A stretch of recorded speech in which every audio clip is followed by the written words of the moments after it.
The sea was a vast, inky expanse, stretching endlessly under a brooding sky. The moon hung low, casting a ghostly glow over the restless waves. The crew of the Erebus, a sturdy but weather-beaten fishing vessel, knew these waters well, or so they thought. Tonight, the sea seemed different, charged with a malevolent energy that sent chills down their spines.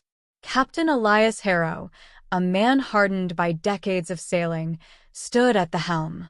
His eyes scanned the horizon, a deep frown etched into his weathered face. The ocean was unusually calm, the air thick with an oppressive silence that made even the seasoned sailors uneasy. "Keep your eyes sharp, lads," he called to his crew. "There's something not right about this night." The men nodded, their faces tense with apprehension. They had heard the tales, whispered in the dark corners of taverns, about the cursed waters where ships vanished without a trace, swallowed by the insatiable maw of the deep. But they were not superstitious men, at least, not until now. As the Erebus cut through the water, the fog began to thicken, enveloping the ship in a shroud of mist. Visibility dropped to mere feet, and the crew's anxiety grew. They could hear the waves lapping against the hull, but the world beyond was lost to them. Suddenly, a cry pierced the silence. "Captain, there's something in the water." Harrow rushed to the starboard side, peering into the murky depths. At first, he saw nothing but the churning sea. Then, a shadowy shape emerged, gliding just beneath the surface. It was massive, larger than any creature he had ever encountered, and it moved with a deliberate, almost predatory grace.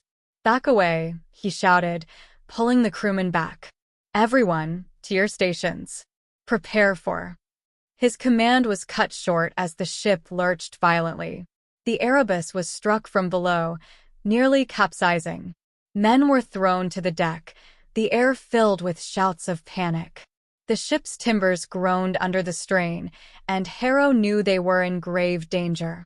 "What's happening?" cried First Mate Dugan, struggling to his feet. "We're under attack," Harrow replied, his voice grim. "By what, I don't know. But we need to get out of here now."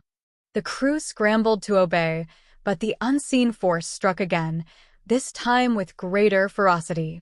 The ship shuddered, and Harrow felt the deck tilt dangerously. He grabbed the wheel, trying to steer them to safety, but the fog was disorienting, and he had no sense of direction. Then, from the depths, it emerged. A creature of nightmarish proportions, its body covered in glistening scales that shimmered in the moonlight. It had the head of a dragon, with eyes that burned like fiery coals, and a serpentine body that coiled around the Erebus with terrifying speed. The men stared in horror, unable to comprehend what they were seeing. The creature let out a deafening roar, a sound that seemed to reverberate through their very bones. It lashed out with powerful limbs, smashing the ship's mast and sending debris flying. "Weapons!" Harrow bellowed. "Grab anything you can use." The crew armed themselves with harpoons, knives, and makeshift clubs, ready to defend their vessel. But as they struck at the beast, their weapons seemed to have little effect. The creature's scales were like armor, deflecting their blows with ease. Harrow watched in despair as his men fought valiantly, only to be overpowered one by one. The creature's eyes locked onto him, and he felt a wave of cold dread wash over him. This was no ordinary beast. It was something ancient, something evil. With a final, desperate effort, Harrow seized a lantern and hurled it at the creature. The lantern shattered, and flames erupted, momentarily blinding the beast. It roared in fury, thrashing wildly, and the ship was thrown into chaos. "Abandon ship," Harrow ordered, knowing they had no other choice. "Into the lifeboats now." The crew hurried to comply, lowering the lifeboats into the churning sea. Harrow was the last to leave, making sure his men were safely aboard before he climbed down.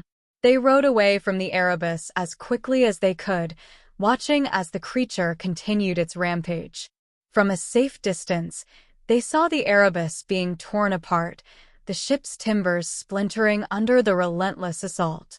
The beast let out one final, triumphant roar before disappearing into the depths, leaving the wreckage behind. The lifeboats drifted in silence, the survivors too stunned to speak. They had lost their ship, their comrades, and their sense of security. The sea, once their livelihood, had become a place of terror. Captain Harrow looked around at his men, their faces pale and haunted. "We'll make it to shore," he said, his voice resolute. "We'll survive this. And we'll make sure the world knows what lurks in these waters." The journey to shore was long and arduous, but they eventually reached land. The tale of the Erebus and the monstrous creature spread far and wide, a warning to all who dared venture into the cursed waters. Years passed, and the memory of that fateful night remained etched in the minds of the survivors. They never returned to the sea, but the legend of the beast lived on, growing with each retelling. Some claimed it was a guardian of the deep, punishing those who trespassed in its domain. Others believed it was a harbinger of doom, a reminder of the dark forces that lurked beneath the waves. For Captain Harrow and his crew, the nightmare was real. The sea, with all its beauty and bounty, had revealed its true nature, a realm of unfathomable horrors, where the line between myth and reality blurred, and the depths held secrets best left undisturbed.